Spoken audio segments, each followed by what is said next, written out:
पर पर का कार्य निश्चय ही परम मोक्ष के निमित्त होते हैं। उन्हें कभी भौतिक लाभ के लिए संपन्न नहीं करना चाहिए। इसके अलावा ऋषियों के अनुसार जो मनुष्य परम वृत्ति धर्म में लगे हैं, उन्हें इंद्र तृप्ति के विकास हेतु भौतिक लाभ का उपयोग कदापि नहीं करना चाहिए। हम पूर्व में ही बता चुके हैं कि पूर्ण ज्ञान तथा भौतिक अस्तित्व से विरक्त श्री भगवान के शुद्ध भक्तिमय सेवा के पीछे पीछे स्वतः आ जाते हैं। किंतु कुछ मनुष्य ऐसे हैं जो मानते हैं कि धर्म सहित समस्त प्रकार की वृत्तियां भौतिक लाभ के निमित्त हैं। संसार के किसी भी भाग में किसी भी साधारण व्यक्ति की सामान्य प्रवृत्ति यही होती है कि धार्मिक या अन्य वृत्ति के बदले कोई ना कोई भौतिक लाभ प्राप्त हो। यहाँ तक कि वैदिक साहित्यों में भी समस्त धार्मिक कार्यों के लिए भौतिक लाभ का प्रलोभन दिया गया है और अधिकांश मनुष्य ऐसे प्रलोभनों अथवा धार्मिकताओं के आशीर्वादों के प्रति आकृष्ट होते हैं। ऐसे तथाकथित धार्मिक मनुष्य भौतिक लाभों के प्रति क्यों आकृष्ट होते हैं? क्योंकि भौतिक लाभ से इच्छाओं की पूर्ति हो सकती है और इच्छाओं की पूर्ति से इंद्रिय तुष्टि होती है। वृत्तियों के इस चक्र में तथाकथित धार्मिक कथा भी आती है, जिसके बाद भौतिक लाभ और भौतिक लाभ के पश्चात इंद्र पूर्ति होती है। इंद्र तृप्ति पूर्ण रूप से व्यस्त सभी प्रकार के व्यक्तियों का सामान्य मार्ग है। किंतु श्रीमद् भागवतम के निर्णय अनुसार इस श्लोक में श्री सूत गोस्वामी के कथन द्वारा इसका निषेध किया गया है। मनुष्य को चाहिए कि वह केवल भौतिक लाभ के लिए ही कोई वृत्ति ना अपनाए, ना ही भौतिक लाभ का उपयोग इंद्र तृप्ति के लिए किया जाए। भौतिक लाभ का सदुपयोग किस प्रकार किया जा सकता है, इसका वर्णन आगे हुआ है।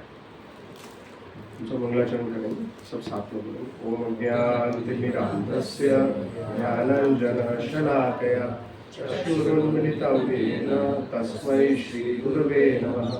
श्रीचैतन्यमनोभीष्टं स्थापितं येन भूतले स्वयं रूप कदा मह्यं ददाति स्वपदान्तिकं।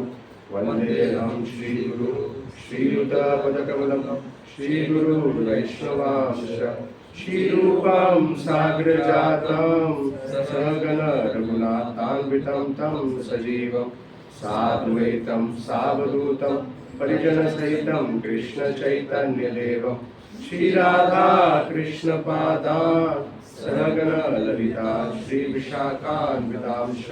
नमो विष्णुपादाय कृष्णपृष्ठाय भूतले श्रीमते भक्तिवेदान्त स्वामिनिति नामिने। नमस्ते सरस्वती देवी गौरवाणी प्रचारिणे निर्विशेष शून्यवादी पाश्चात्यदेशतारिणे। नमो विष्णुपादाय कृष्णपृष्ठाय भूतले श्रीमते भक्तिसिद्धान्त सरस्वती नामिने। श्रीवासभानवी देवी दायित्ये कृपाब्दे कृष्ण संबंध विज्ञान दायिने प्रभवे नमः। माधुर्योज्ज्वल प्रेमाद्या श्रीरूपानुगा भक्तिदा श्री गौर करुणा शक्ति विग्रहाय नमोस्तुते। नमस्ते गौरवाणी श्रीमूर्ति अधीनतारिणे रूपानुगा सिद्धांत ध्वंतहारिणे। नमो गौर किशोराय साक्षात् वैराग्यमूर्ते विप्रलंबर सामोदे परम्बुजाय ते नमः। नमो भक्ति विनोदाय सच्चिदानंद नामिने गौर शक्ति स्वरूपाय रूपानुगमनायते। गौराविर्भाव भूमिस्त्वं निर्दिष्टा सज्जन प्रिय वैष्णव सार्वभौम श्री जगन्नाथाय ते नमः। वाञ्छाकल्पतरुभ्यश्च कृपा सिन्धुभ्यैव च पतितानां पावनेभ्यो वैष्णवेभ्यो नमो नमः। नमो महावदन्याय कृष्णप्रेमप्रदायते कृष्णाय कृष्णचैतन्य नाम्ने गौरतिष्ठवे नमः। पञ्चतत्त्वात्मकं कृष्णं भक्तरूपस्वरूपकं भक्तावतारं भक्ताख्यं नमामि भक्तशक्तिकं। हे कृष्ण करुणा सिंधु दीनबंधु जगत्पते गोपेश गोपिकाकान्त राधाकान्त नमोस्तुते। जयतां सुरतो पंगुर्मम मंदिर्मतेर्गते मत्सर्वस्य पदाम्बुजो श्रीराधा मदन मोहनो। दिव्याद्वृन्दारण्यकल्पद्रुमाद श्रीमद्रत्नाकर सिंहासनस्तु श्रीमद्राधा शीलगोविन्ददेवो इष्टादेवी सेव्यो मानुस्मरामि। श्रीमद्रासरसारम्भी वंशीवटतटस्थित कर्षण वेणुस्वनिर्गोपी गोपीनाथ श्रेयस्तुने। तप्त कांचन गौरांगी राधे वृंदावनेश्वरी वृषभानुसुते देवी प्रणमामि हरिप्रिये। वाञ्छाकल्पतरुभ्यश्च कृपा सिन्धुभ्येव च पतितानां पावनेभ्यो वैष्णवेभ्यो नमो नमः। जय श्री कृष्ण चैतन्य प्रभु नित्यानंद श्री अद्वैत गदाधर श्रीवासादि गौर भक्तवृंद। हरे कृष्णा कृष्णा कृष्णा हरे हरे हरे राम राम राम हरे हरे। तो सभी का स्वागत है आज के भागवतम के साप्ताहिक प्रोग्राम में। और मेरे सब वरिष्ठ हैं यहाँ पर, मैं आशीर्वाद की याचना करता हूँ कुछ बोलने से पहले। तो ये जो श्लोक है भागवतम का, श्रील प्रभुपाद ने अगर हम देखेंगे तो ज़्यादातर इंट्रोडक्शन भागवतम के जितने भी हर कैंटो के फर्स्ट इंट्रोडक्शन आप देखेंगे कॉमन इंट्रोडक्शन है। और उसमें प्रभुपाद जो है वो एक महत्वपूर्ण चीज़ का वर्णन करते हैं। वो बोलते हैं कि केवल एक ही योग्यता एक व्यक्ति को होनी चाहिए भागवतम में पढ़ने की। क्या योग्यता का वर्णन किया प्रभुपाद ने? वो बोलते हैं प्रभुपाद बोलते हैं तो ओनली क्वालिफिकेशन, वो बोलते हैं खाली एक ही योग्यता चाहिए एक व्यक्ति को भागवतम पढ़ने की, वो है उसको क्रम से पढ़े, उसको पहले कैंटो से लेकर शुरुआत करे, ऐसा नहीं कि जंप करे इधर। और बोलते हैं केवल एक ही योग्यता चाहिए भागवतम पढ़ने के लिए, क्या? क्रम से पढ़ा जाए, उसको first canto chapter by chapter पढ़ना चाहिए, बस एक ही योग्यता चाहिए भागवतम पढ़ने के लिए, और कोई योग्यता। इसके लिए हम देखते हैं प्रभुपाद ने भागवतम का जो फर्स्ट कैंटो लिखा था, और फर्स्ट कैंटो जब पूर्ण हुआ तब उनको विश्वास हुआ कि अब मैं जाकर विश्व के ऊपर जीत हासिल कर सकता हूँ। अब देखिए, अगर कोई व्यक्ति को युद्ध में जाना है तो पहले तैयारी करेगा ना युद्ध लड़ने के लिए, कोई हथियार इकट्ठा करेगा, सेना इकट्ठा करेगा। अब प्रभुपाद के पास कोई सेना नहीं थी, पर एक हथियार जरूर था। वो एक हथियार काफ़ी था पूरे विश्व के ऊपर जीत हासिल करने के लिए। कौन सा हथियार था? भागवतम का फर्स्ट कैंटो। तो प्रभुपाद जानते थे उनका समय बहुत कम है, बहुत कम समय, उनको ये नहीं मालूम था उनकी कितनी आयु है, पर वो जानते थे कि मेरे को विश्व के ऊपर जीत हासिल करनी है। तो फर्स्ट कैंटो में उन्होंने अपने पूरे भाव जो है वो फर्स्ट और सेकंड कैंटो में दे दिए। इसके लिए फर्स्ट कैंटो जब पूर्ण हुआ था, प्रभुपाद जो है वो चले गए पाश्चात्य देश में, और उनको पूर्ण विश्वास था केवल अगर फर्स्ट कैंटो ही एक व्यक्ति पढ़ लेगा ना तो ही वो भक्त बन जाएगा। भागवतम पढ़ने से तो शुद्ध भक्ति का स्तर प्राप्त कर देगा, पर केवल फर्स्ट कैंटो ही पढ़ने से उसके अंदर भाव जागृत हो जाएंगे भक्ति के। तो आप देखेंगे कि भागवतम जो है वो अलग अलग दर्शन बताती है, भगवान का जो है वो विग्रह है भागवतम। तो भागवतम में जो फर्स्ट और सेकंड कैंटो है वो क्या है? भगवान के चरण चिन्ह है, लेफ्ट और राइट। फर्स्ट कैंटो जो है, फर्स्ट और सेकंड कैंटो भगवान के दर्शन देते हैं, किसके? चरणों के। जब हम विग्रहों के दर्शन करने जाते हैं तो हम कैसे दर्शन करते हैं? पहले चरणों से शुरुआत करते हैं, हम सीधा फेस पे जंप नहीं करते। तो भागवतम के फर्स्ट और सेकंड कैंटो जो है वो मूलभूत हमको संबंध ज्ञान के बारे में बताते हैं, भगवान का संबंध क्या है। दर्शन के दो अर्थ होते हैं। क्या अर्थ होते हैं? एक तो होता है कि हम दर्शन ले रहे हैं वो दर्शन, और दूसरा दर्शन का अर्थ होता है कि जो शास्त्र हमारी दृष्टि का दर्शन, हमको दृष्टिपान कराए, जो हमको ज्ञान प्रदान करे, उसको भी दर्शन बोलते हैं। तो फर्स्ट कैंटो और सेकंड कैंटो जो है वो हमको दर्शन प्रदान करते हैं हमारी आत्मा के बारे में। इसके लिए प्रभुपाद ने फर्स्ट और सेकंड कैंटो में मूलभूत से अपने भाव पूरे विकसित किए हुए हैं। तो हमने इससे पहले देखा फर्स्ट चैप्टर में सौनकादि ऋषि सूत गोस्वामी से 6 प्रश्न पूछते हैं। 6 प्रश्न पूछते हैं, आप लोगों ने फर्स्ट चैप्टर कवर किया। कौन से 6 प्रश्न पूछते हैं? पहला, जीवन का श्रेय क्या है? तो सबसे पहला प्रश्न है कि सभी जीवों के लिए सबसे ज़्यादा श्रेष्ठ कार्य क्या है? सभी जीवों के लिए सबसे ज़्यादा मंगलमय कार्य क्या है? ऐसा पहला प्रश्न पूछते हैं शौनकादि ऋषि सूत गोस्वामी से। दूसरा क्या प्रश्न पूछते हैं? आत्मा की प्रसन्नता क्या है? तो दूसरा प्रश्न पूछते हैं कि धर्म का सार क्या है? कि धर्म का सार क्या है वो पूछ रहे हैं। कितने अच्छे प्रश्न। अभी कुछ समय पहले अरविंदाश्रम ने यहाँ क्लास दी थी कि प्रश्न कैसे होने चाहिए, प्रश्न क्या पूछने चाहिए। तो मैंने क्लास ऑनलाइन सुनी थी, तो बता रहे थे कि प्रश्न जो है वो आत्मा के कल्याण के विषय में होने चाहिए, ऐसे प्रश्न पूछे जाने चाहिए। तो सभी शौनक आदि ऋषि क्या प्रश्न पूछ रहे हैं कि धर्म का सार क्या है? आप धर्म की बात करते हो, बड़ी बड़ी बातें कर रहे हो धर्म के बारे में, पर धर्म का सार क्या है वो तो बताओ। तीसरा प्रश्न क्या पूछा उन्होंने? हाँ, माता देवकी के गर्भ में से भगवान ने क्यों जन्म लिया? माता देवकी को ही क्यों चुना? किसी के भी गर्भ में से जन्म ले सकते थे, और माता देवकी के गर्भ में से ही क्यों जन्म लिया? चौथा प्रश्न क्या पूछा? जन्म तो लिया, उसके बाद क्या कार्य किए? भगवान के अवतार और लीलाओं के बारे में बताइए। तो उनके कार्यकलापों के बारे में बताओ। फिर पांचवा प्रश्न क्या पूछा?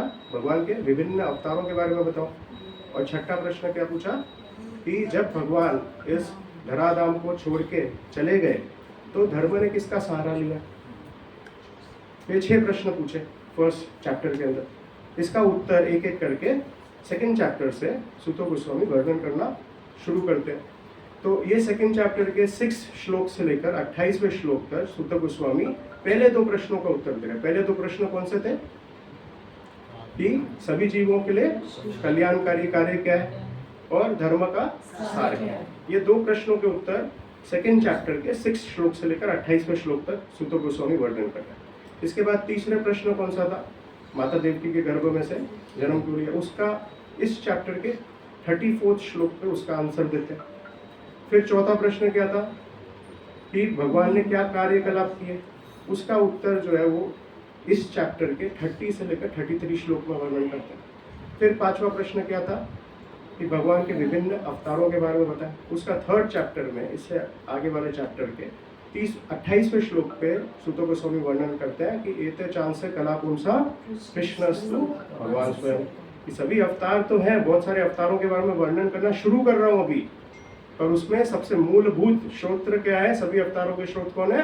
कृष्ण है। और अंतिम प्रश्न क्या था कि धर्म ने किसका सहारा लिया?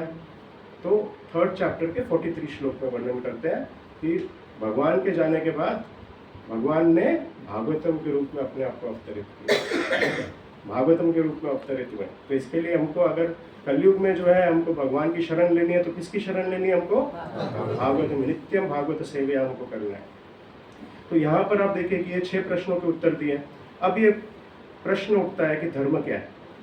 धर्म के बारे में तो हम बात कर रहे हैं, धर्म का सार क्या होना चाहिए, हम बात कर रहे हैं सभी जीवों के लिए कल्याणकारी कार्य क्या होना चाहिए। तो पर उससे पहले प्रश्न उठता है धर्म क्या है? क्या है धर्म? मैं आपसे पूछता हूँ, धर्म क्या है? और कोई बताना चाहता है? जो भगवान ने बोला वो धर्म है, सही उत्तर है। और धर्म क्या है? साधारण भाषा में धर्म क्या है? सेवा सेवा करना धर्म है। और कोई जो भगवान के निकट ले जाए। तो प्रभुपाद जी ने 1970 में न्यू वृंदावन में 8 दिन तक लगातार केवल एक ही विषय के बारे में वर्णन किया था, धर्म क्या है। एक ही विषय के धर्म क्या है उसके बारे में 8 दिन तक लगातार। और उसके बाद 1972 में क्रॉस मैदान में जब प्रोग्राम हुआ था प्रभुपाद का, तो वहाँ पर 4 दिन तक लगातार प्रभुपाद ने एक ही विषय के बारे में वर्णन किया, क्या? धर्म क्या है। और इसका बीबीटी ने प्रकाशित किया एक बुक जो आपने देखा होगा, धर्म द वे ऑफ ट्रांसीडेंस।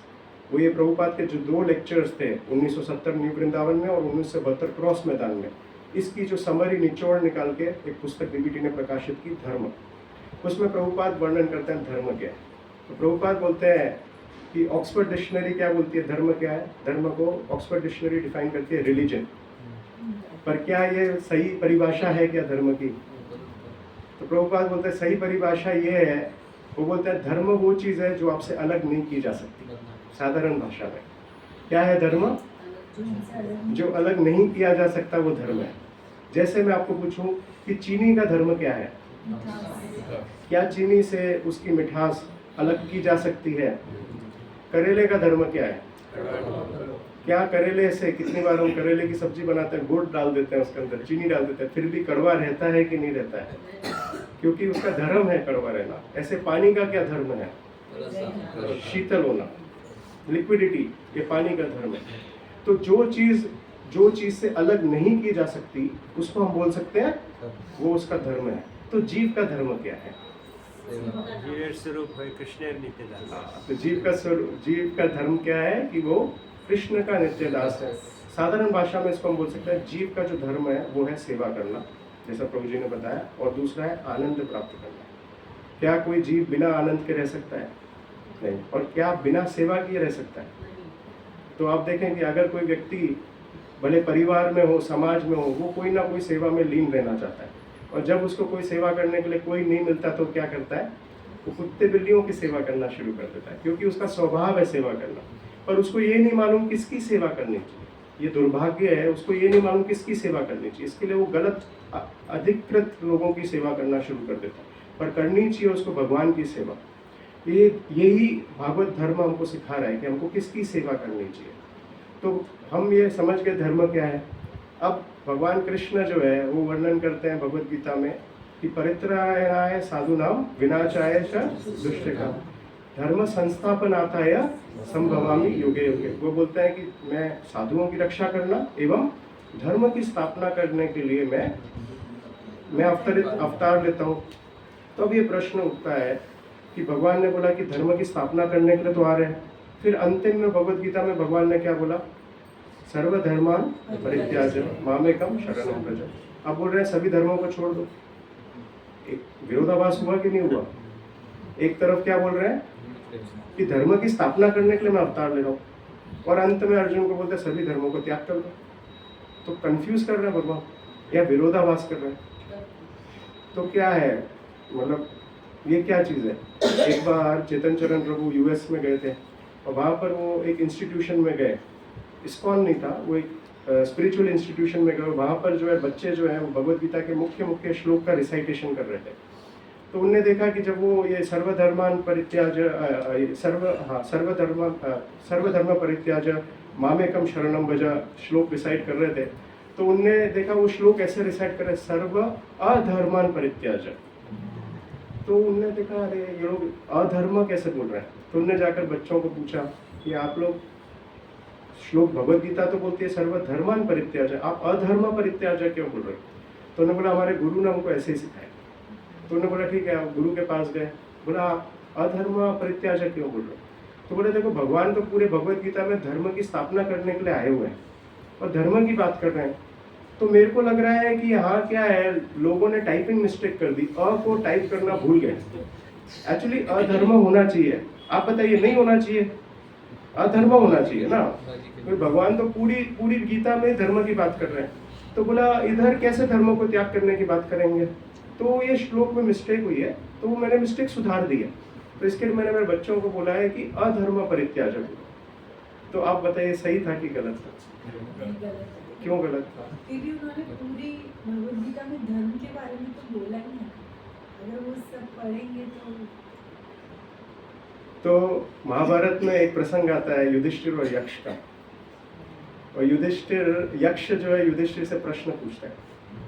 वो पूछते हैं कि कितनी बार हम शास्त्र पढ़ते हैं और शास्त्र में कितनी बार हम विरोधाभास चीज का अनुभव करते हैं। कोई शास्त्र बोलता है ऐसा करो तो ऐसा हो जाएगा, कोई शास्त्र बोलता है ऐसा करो तो ऐसा हो जाएगा। इसमें हम कंफ्यूज हो जाते हैं कि हमको क्या करना चाहिए। तो क्या करना चाहिए, यही किसने प्रश्न पूछा? किससे? यक्ष ने पूछा युधिष्ठिर। प्रश्न अच्छा है कि नहीं अच्छा है?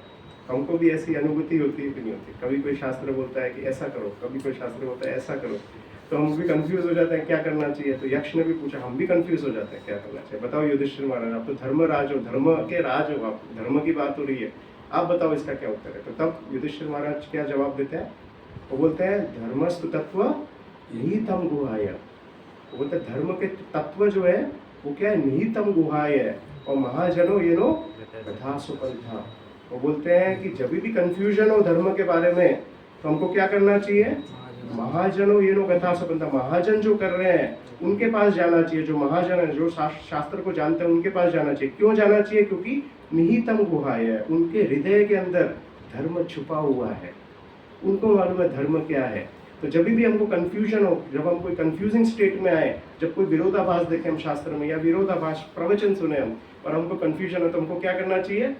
हमको महाजनों ये लोग बता सब, या जो महाजन जो करते आ रहे हैं उनको पालन करना चाहिए, या महाजन उपलब्ध हैं, हमारे वरिष्ठ वैष्णव उपलब्ध हैं, तो उनकी शरण में जाकर उनको पूछना चाहिए कि हमको ये कंफ्यूजन हो रहा है, क्या करना चाहिए।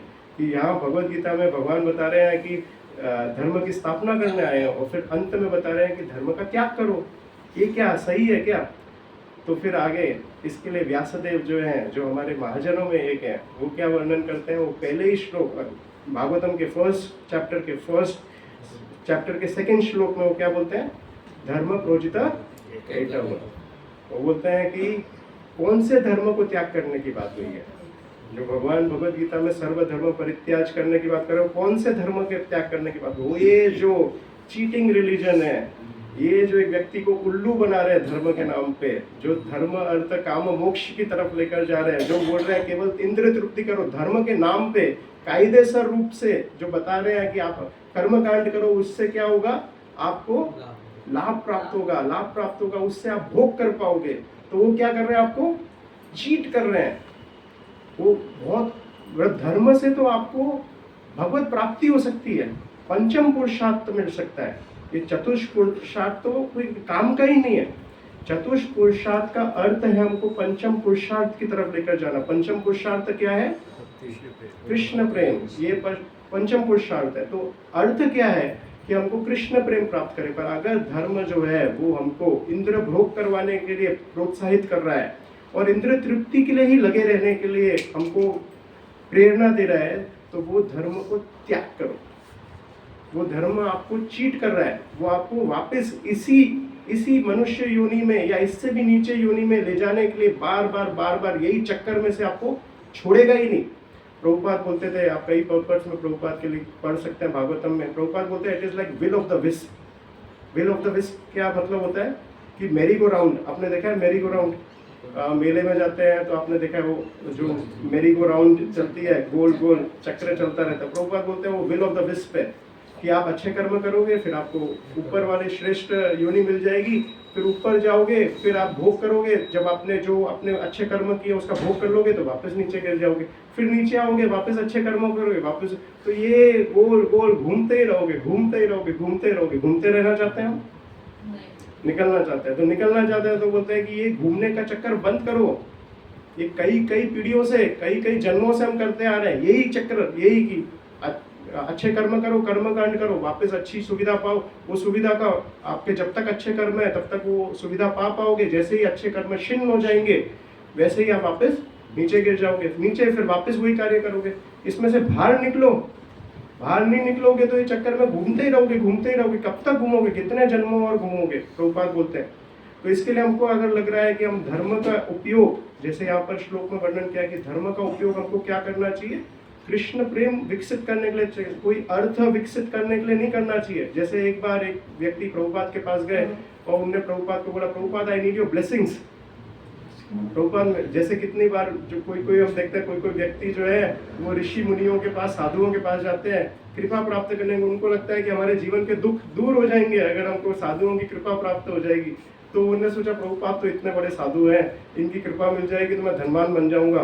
तो प्रभुपाद के पास गए, Prabhupada I need your blessings. Prabhupada बोलते हैं व्हाट ब्लेसिंग्स यू नीड? तो बोलता है I have a factory so I want blessings of yours. तो प्रभुपाद बोलते हैं आई bless you, your factory goes away. तो बोलता नहीं ऐसी ब्लेसिंग नहीं चाहिए मुझे। तो प्रभुपाद बोलता है दिस इज रियल ब्लेसिंग। अगर कोई व्यक्ति के ऊपर भगवान की कृपा होती है, भगवान उसे सब कुछ छीन लेते हैं। बोलता नहीं I don't need your blessings, वो चला जाता है। जैसे एक बार गौरांग प्रभु के पास, हमारे चौपाटी में जो गौरांग प्रभु, उनके पास एक व्यक्ति आया और वो गौरांग प्रभु को बोल रहा था, मैं जब आपको देखता हूँ ना तो मुझे लगता है कि आपके पास एक बहुत बड़ा सागर है, जो इतना आप इतने काम रहते हो, इतने संतुष्ट रहते हो, इतने खुश रहते हो, इतना बड़ा सागर से भरे हुए आप, इस सागर की कुछ बूंदे आप मुझे दे दो तो गौरांग प्रभु उसको पूछता है आप क्या करते हो? बोलता है मेरे पास बहुत सारी फैक्ट्रीज है, मेरा बहुत बड़ा बिजनेस है, पर फिर भी मैं संतुष्ट नहीं हूँ। तो गौरांग प्रभु बोलते हैं आप अपने सागर में से कुछ बूंदे मुझे दे दो, मैं मेरे सागर में से आपको कुछ बूंदे दे दूंगा। और वो भाग गया। गौरांग प्रभु बोलते हैं वापस कभी नहीं दिखा। तो ऐसे हम साधुओं की कृपा चाह रहे हैं कि हमको कुछ जो हमारे दुख दर्द, वो कृपा असली कृपा नहीं है। असली कृपा साधु की वो है जो हमको इस चक्रव्यूह में से बाहर निकाले। देखिए हिरण्यकशिपु जो है उसने बहुत प्रयास किया, बहुत तपस्या की, क्या करने के लिए? इंद्र भोग, इंद्रिय तृप्ति पाने के लिए। पर परिणाम क्या हुआ? भागवतम वर्णन करती है, भागवतम वर्णन करती है कि 7वें स्कंद में ये आता है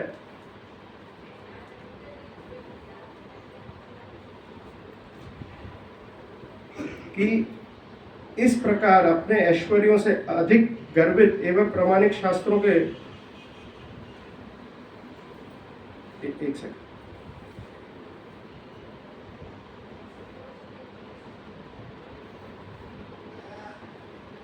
तो समस्त दिशाओं को वश में करने की शक्ति प्राप्त करके तथा यथासंभव सभी प्रकार की इंद्रिय तृप्ति का भोग करने के बावजूद, आपको समझ में आ रहा है कि सभी प्रकार की शक्ति प्राप्त करने के बाद यथासंभव सभी प्रकार की इंद्रिय तृप्ति का भोग करने के बावजूद भी हिरण्यकशिपु असंतुष्ट रह आया। इस सब कुछ सब शक्ति प्राप्त कर ली पूरे विश्व की, ब्रह्मांड की, और सभी प्रकार के इंद्रिय भोग भी प्राप्त कर लिया। उसके बाद भी हिरण्यकशिपु क्या था? असंतुष्ट था। क्यों? क्योंकि वह अपनी इंद्रियों को वश में करने के बजाय उनका दास बन गया था।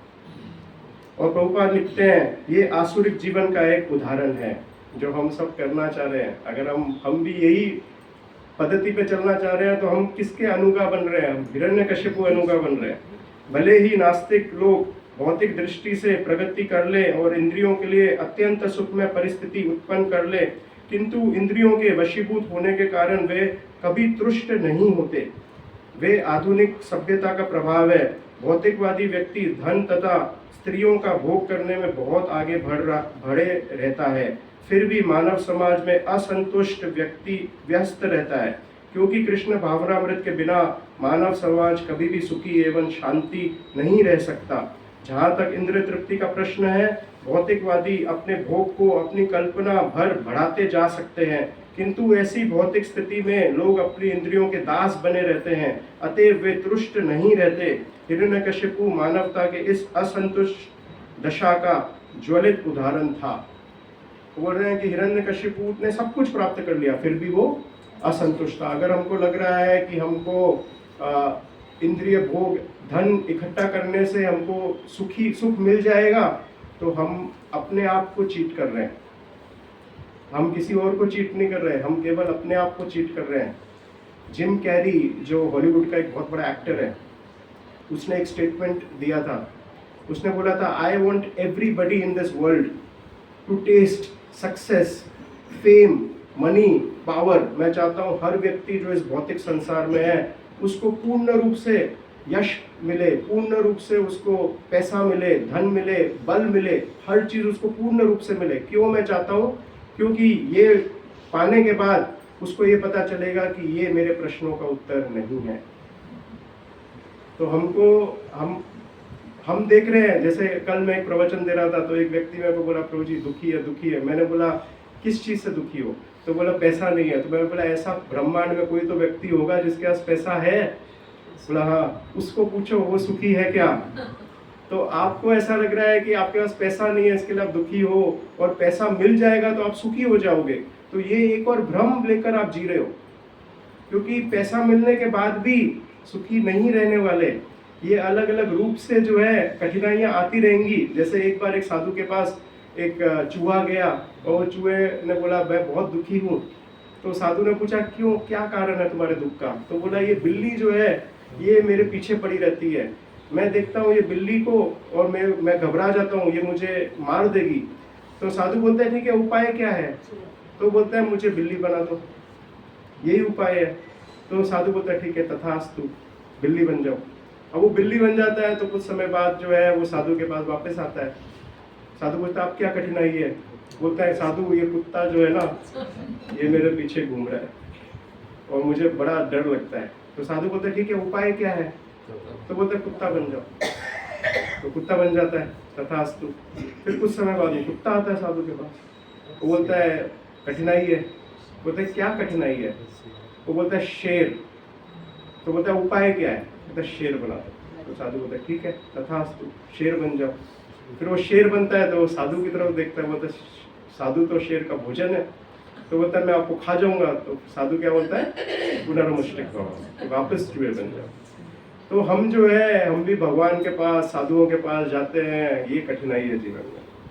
तो साधु बोलते हैं क्या कठिनाई है? धन चाहिए। ठीक है, धन ले लो। तो क्या धन ले लो? बिल्ली बनने से हमारा जीवन में परिवर्तन आ जाएगा क्या? हम ऐसे कुत्ते बिल्ली बन बन के बहुत योनियां निकाल दी हमने। कभी हम चूहे थे, कभी बिल्ली बने, फिर कुत्ते भी बने, शेर भी बने। अभी हमको भक्त बनने का अवसर मिला है, और वो अवसर अगर हम छोड़ देंगे तो वापस वही कार्यक्रम शुरू रखेंगे। साधु के पास जाएंगे, भगवान के पास जाएंगे, अभी ये तकलीफ है, ये जीवन में ये तकलीफ दूर कर दो। हमको लगेगा यही जीवन की तकलीफ सबसे बड़ी तकलीफ है। अगर मैं जब विचार करता हूँ 10 साल पहले मेरे जीवन में जो तकलीफ आई थी, उस समय मेरे को वो तकलीफ सबसे बड़ी तकलीफ लग रही थी, और मुझे लग रहा था बस ये तकलीफ चली जाए जीवन से तो मैं सुखी हो जाऊंगा। और अब 10 साल बाद जब मैं वो तकलीफ के बारे में सोचता तो मैं बोलता हूँ तकलीफ तो तकलीफ ही नहीं थी, अब जो तकलीफ है ये असली तकलीफ है। और 10 साल बाद जब मैं ये तकलीफ के बारे में सोचूंगा तो मुझे लगेगा ये तकलीफ तो तकलीफ ही नहीं थी। तो तकलीफें जो है जीवन में वो अलग अलग रूप में आएंगी। किसी को धन के रूप में आएंगी, किसी को स्वास्थ्य के रूप में आएंगी, किसी को परिवार के रूप में आएंगी, पर तकलीफें अनिवार्य है, आनी ही है। हम ये सोचेंगे तकलीफ दूर हो जाएगी तो मेरा जीवन सुखी हो जाएगा, ऐसा होना है क्या? ऐसा नहीं होना है। जीवन सुखी तभी होगा जब हम भगवान की भक्ति करेंगे। इसके लिए प्रहलाद महाराज बोलते हैं कि हमको क्या प्रयास करना चाहिए। आप देखिए ये श्लोक में एक वर्ड बहुत इंपॉर्टेंट है, धर्म ही अपवर्गस्य। पवर्ग क्या होता है? पवर्ग का अर्थ क्या होता है? संस्कृत में जैसे मालूम है आपको, क वर्ग होता है। क वर्ग क्या होता है? क ख ग घ घ। च वर्ग होता है च छ झ झ भ। ऐसे प वर्ग होता है। प वर्ग क्या होता है? प फ ब भ म। ये प वर्ग होता है। ये सब हमने छोटे बच्चे थे तब पढ़ा था, इतना याद नहीं है। तो प वर्ग प्रभुपाद यहाँ पर सुखदेव गोस्वामी क्या बोल रहे? अपवर्ग। तो प वर्ग का प का अर्थ क्या होता है? परिश्रम। एक व्यक्ति को पूर्ण रूप से परिश्रम करता है। फिर क्या होता है? फ से फेन उत्पन्न होता है। वो इतना परिश्रम करता है, जैसे आपने देखा है कितनी बार गधे और जो घोड़े होते हैं वो बहुत परिश्रम करते हैं तो उनके मुंह में से क्या होता है? झाग निकल रहा होता है, फेन निकल रहा होता है। तो एक व्यक्ति जो है वो गधे के माफिक बहुत परिश्रम करता है, और उससे क्या होता है? फिर फेन उत्पन्न होता है। फिर क्या होता है? ब से क्या होता है? बंधन होता है। यही जो परिश्रम जो है वो एक्चुअली परिश्रम क्या चीज करनी चाहिए, उसका परिणाम क्या होना चाहिए? उसको मुक्ति दिलानी चाहिए, उसको छुटकारा देना चाहिए। पर यही परिश्रम क्या कर देता है? उसको बांध के रख देता है। तो यही परिश्रम बंधन का कारण बन जाता है। फिर क्या होता है? उसको भय उत्पन्न होता है। भय क्या चीज से उत्पन्न हो रहा है? उसको कि जो मैंने परिश्रम करके प्राप्त किया है वो छूट नहीं जाए, वो मेरे से चला नहीं जाए। एक व्यक्ति के पास पैसा आ जाता है, फिर उसको डर लगता है पैसा चला नहीं जाए मेरे जीवन से। शक्ति आ जाती है, चलता है, शक्ति नहीं चली जाए। यश आता है, यश नहीं चला जाए। तो प्रहलाद महाराज क्या बोल रहे हैं कि एक्चुअल एक व्यक्ति को जो भय हो रहा है चीजों का कि छूट जाने का, वो असली नुकसान नहीं है। प्रहलाद महाराज क्या वर्णन कर रहे हैं? वो वर्णन कर रहे हैं कि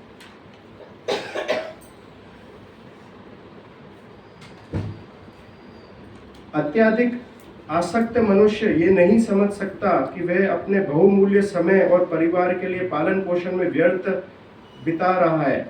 वह ये भी नहीं समझ पाता कि ये मनुष्य जीवन जो परम सत्य के साक्षात्कार के लिए उपयुक्त है, उसका उद्देश्य अदृश्य रूप से विनष्ट हो रहा है। इसका तात्पर्य मैं बताऊं, मूर्ख व्यक्ति ना तो यही समझ पाता है कि मनुष्य जीवन का महत्व क्या है, ना ही ये समझ पाता है कि वह किस तरह अपने परिवार वालों को भरण पोषण में ही अपने अमूल्य जीवन को व्यर्थ बिता रहा है। वे अपनी हानि के एक उद्यम को भी गणना करने में पुष्ट होता है, लेकिन वह इतना मूर्ख होता है कि वह ये नहीं जानता कि वह कितना धन खो रहा है। हमको लग रहा है कि वो सोच रहा है कि मैं धन इकट्ठा कर रहा हूँ, पर एक्चुअली वो समझ नहीं पा रहा वो खो क्या रहा है। चाणक्य पंडित उदाहरण देते हैं कि जीवन का एकांश लाखों रुपए से भी नहीं खरीदा जा सकता, कि एक क्षण भी लाखों रुपए से नहीं खरीदा जा सकता है। किंतु मूर्ख व्यक्ति ऐसे मूल्यवान जीवन को बिना ये जाने कि बिताता रहता है कि कितना जीवन व्यर्थ चला गया है। यदि भी भौतिकवादी व्यक्ति लागत की गणना और व्यापार करने में पुष्ट होता है, किंतु उसे उसकी अनुभूति नहीं हो पाती कि ज्ञान के अभाव में वे अपने बहुमूल्य जीवन को व्यर्थ जाने दे रहा है, ऐसे व्यक्ति यद्यपि तीनों प्रकार के कष्टों को सहता रहता है, किंतु वे भौतिकवादी जीवन शैली को नहीं रोक पाता। यहाँ पर प्रभुपाद बोल रहे हैं कि एक व्यक्ति जो है वो ये बहुत अपना समय निकाल देता है ये गिनने में कि देखो मैंने कितना नुकसान किया, कितना नफा किया। वो हमेशा बैलेंस शीट चेक करता रहता है कि क्या नफा हो रहा है, नुकसान, पर वो रियल बैलेंस शीट अपने जीवन की नहीं बना पा रहा कि मैंने कितना समय व्यर्थ कर दिया भगवान को नहीं पूछकर। ये सब चीजें तो यहीं रह जाएंगी। एक बार गिरिराज स्वामी महाराज बता रहे थे कि जब जू मंदिर का निर्माण हो रहा था तो वहाँ पर मिस्टर मोहता करके एक व्यक्ति थे जो बहुत अच्छे वेल विशर थे इस्कॉन के। तो प्रभुपाद से वो बोल रहे थे कि Prabhupada I am earning this much, मैं इतना पैसा कमा रहा हूँ, मैं इतना प्रॉफिट करता हूँ। तो प्रभुपाद ने उनको एक बहुत प्रोफाउंड स्टेटमेंट बोला। उन्होंने बोला कि इन योर लाइफ जो भी समय आप भगवान के लिए देते हो, भगवान की सेवा में भक्तों की सेवा करने के लिए देते हो, that is absolute net profit. और जो समय आप भगवान की सेवा भक्तों की सेवा के लिए नहीं दे रहे हो वो नेट लॉस है in the balance sheet of your life. ये प्रभुपाद ने स्टेटमेंट बोला है। तो हम इवैल्यूएट कर सकते हैं हमारे जीवन में कि हम कितना समय जो है वो हम एक्चुअल में भगवान के लिए दे रहे हैं, वही नेट प्रॉफिट है। नहीं तो बाकी सब चीज हम कर रहे हैं, हम सोच रहे हैं इंद्रिय तृप्ति के लिए हम कोशिश कर रहे हैं, पर वो चीज कोई भी फायदा नहीं देने वाली, वो हम सब यहीं रह जाएगा। इसके लिए ये जीवन हमको मिला है भक्ति करने के लिए, और इसका सदुपयोग अगर हम नहीं करेंगे तो अंत में जो पवर्ग का क्या है, मृत्यु, माँ का मतलब मृत्यु, तो हम मृत्यु को प्राप्त कर लेंगे। पर एक भक्त मृत्यु को प्राप्त नहीं करता है, वो जो है वो भगवान को प्राप्त करता है। और जीवन में अगर वो ये चीज के लिए आगे विकसित नहीं होगा तो वापस वो यही चक्रव्यूह में बार बार घूमता रहेगा और इसमें से बाहर नहीं निकल पाएगा। तो एक भक्त के लिए धर्म क्या है?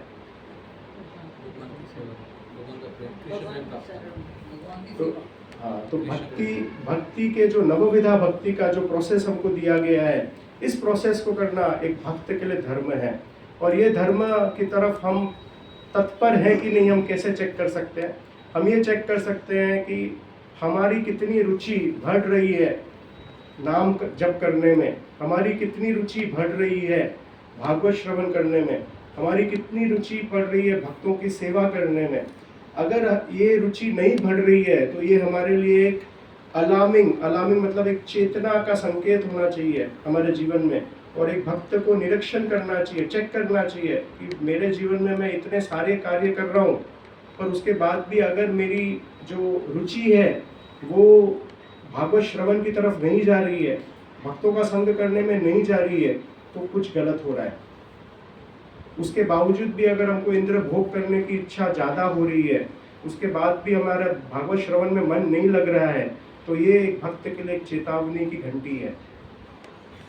तो ये हमको बार बार चेक करना चाहिए। और जब हम ये निरीक्षण करें तो फिर हमको कोशिश करनी चाहिए ज़्यादा से ज़्यादा हम भागवत श्रवण करें।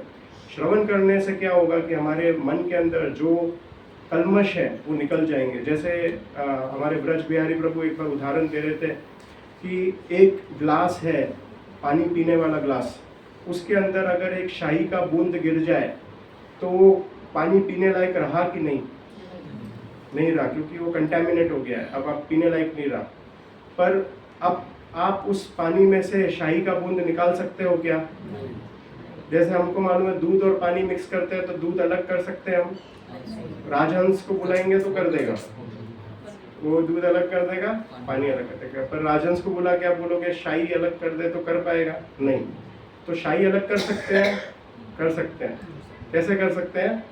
वही पानी का ग्लास को पानी के नल के नीचे रख दो और पानी अच्छा पानी आता रहेगा तो कुछ समय बाद क्या होगा, शाही निकल जाएगी बाहर और पानी पीने लायक हो जाएगा।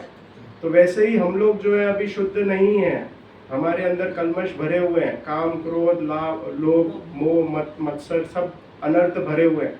पर इनका बाहर निकालने का उपाय क्या है, हम और पानी शुद्ध पानी डालें। वो शुद्ध पानी क्या है, श्रवण है, भगवान की कथाओं का श्रवण है। जितना हम ज्यादा करेंगे तो हमारे मन के अंदर जो कलमश भरे हुए हैं वो निकल जाएंगे शाही की तरह। और अगर हम श्रवण नहीं करेंगे और अगर हम ग्राम्य कथा का श्रवण करेंगे तो शाही को आप और बढ़ाए जा रहे हैं, हमारे मन के अंदर और बढ़ाए जा रहे हैं। तो जो प्रोसेस है वो और डिले होता रहेगा।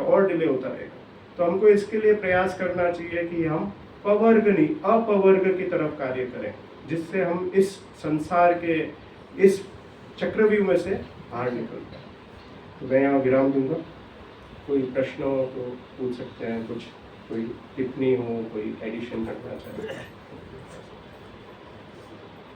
जैसे सभी शास्त्र में कथाओं में हम सुनते हैं कि अधिक धन के लिए नहीं लालयित रहना चाहिए, परंतु ये तो एक आवश्यकता है, उसके बिना हमारा गुजारा भी नहीं होगा। तो एक तरफ तो हम सुनते हैं मानते भी हैं, पर कार्य तो वैसा नहीं करते। कार्य तो वैसे ही करते हैं तो अधिक से अधिक धन आए, तो वो कभी ऐसा लगता नहीं कभी इससे बाहर निकल पाएंगे ऐसा। तो एक बार एक प्रश्न पूछा गया था महाराज से कि how do I balance my material and spiritual life, कि मैं मेरा भौतिक जीवन और मेरा आध्यात्मिक जीवन को किस तरीके से बैलेंस करूं। तो महाराज ने उत्तर दिया, एक भक्त के लिए भौतिक जीवन होता ही नहीं, there is no question of balancing, क्योंकि there is no question of material life for devotee. तो एक्चुअल में जो भक्त जो है वो पैसे का जो भी संग्रह भी कर रहा है, वो संग्रह करना भी भक्ति में कार्य ही है। अगर हम इसको अलग गिनेंगे कि ये भक्ति में कार्य नहीं है, वो हमारी दुर्बुद्धि है। प्रॉब्लम यह है कि हम उस पैसे का उपयोग किस तरीके से कर रहे हैं। अगर हम उस पैसे का उपयोग जो इंद्र तृप्ति करने के लिए, भोग करने के लिए कर रहे हैं, तो वो बाधा बनेगा हमारे भक्ति में जीवन में। और अगर वही पैसे का उपयोग हम भक्तों की सेवा करने में, भगवान की सेवा करने में उपयोग कर रहे हैं, तो वही पैसा जो है वो हमारे लिए विकसित करेगा हमारी भक्ति को। जैसे सर्जन का जो नाइफ होता है वो सर्जरी करने के लिए भी काम आता है और मर्डर करने के भी काम आता है। तो नाइफ का उपयोग जैसे हम करना चाहें वैसे कर सकते हैं। तो एक भक्त के लिए अगर वो पैसा इकट्ठा कर रहा है तो इसमें कोई गलत कार्य नहीं है। जब एल्फ्रेड फ्रॉड श्रील प्रभुपाद से मिलने आए तो एल्फ्रेड फ्रॉड की बहुत, अम्बरीश प्रभु जो हैं उनकी बहुत इच्छा थी कि वो सब कुछ छोड़ के प्रभुपाद के मूवमेंट को ज्वाइन कर लें। तब प्रभुपाद ने उनको बोला, नहीं, for you it is essential. मैं चाहता हूँ, आपके लिए भक्ति क्या है, बिजनेस करना आपके लिए भक्ति है। ये प्रभुपाद के स्टेटमेंट है अम्बरीश प्रभु को। उन्होंने बोला, आप भक्ति किस तरीके से कर पाओगे, आप बिजनेस करके भक्ति, एक उदाहरण, श्रेष्ठ उदाहरण प्रस्तुत करके आपके लिए वो भक्ति है। क्योंकि आपको इंद्र भोग के लिए तो पैसा नहीं इकट्ठा करना। तो एक भक्त के लिए भौतिक जीवन और आध्यात्मिक जीवन में कोई अंतर नहीं है। उसकी जो इच्छा है, जैसे प्रभुपाद को पूछा गया, प्रभुपाद पॉपुलेशन बहुत बढ़ती जा रही है, देयर इज ओवर पॉपुलेशन, तो इसका उपाय क्या है, आपके हिसाब से क्या सॉल्यूशन है। प्रभुपाद ने बोला, over population is not the problem, problem is what the population is doing. तो प्रॉब्लम ये है कि पैसा विकसित करना प्रॉब्लम नहीं है, प्रॉब्लम है उस पैसे का उपयोग हम किस तरीके से करें। या ऐसे भी समझ सकते हैं जैसे पाप नहीं करें पैसे के लिए, कमाने के लिए। हाँ, पाप नहीं करे पैसा कमाने के लिए और पैसे का सदुपयोग करें।